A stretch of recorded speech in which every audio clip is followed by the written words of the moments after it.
You ask Tiger to calculate. This deals with finding the midpoint between 2 points. The midpoint between the 2 points is -3, -7. Let's solve it step by step. Plot the 2 points and calculate the midpoint using the formula. The coordinates of point 1 are x1 equals -5, y1 equals -7. The coordinates of point 2 are x2 equals -1, y2 equals -7. PM represents the midpoint of the 2 points.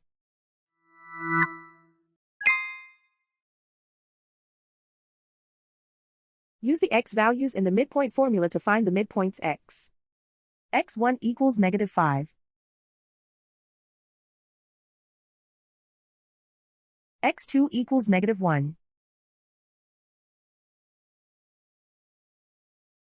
Simplify the arithmetic.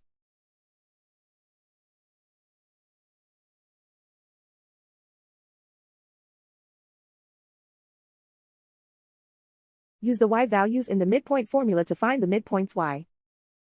y1 equals -7.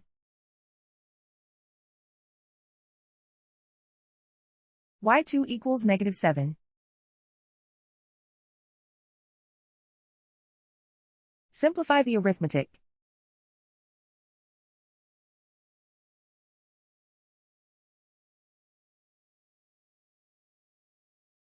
And so, the midpoint is -3, -7.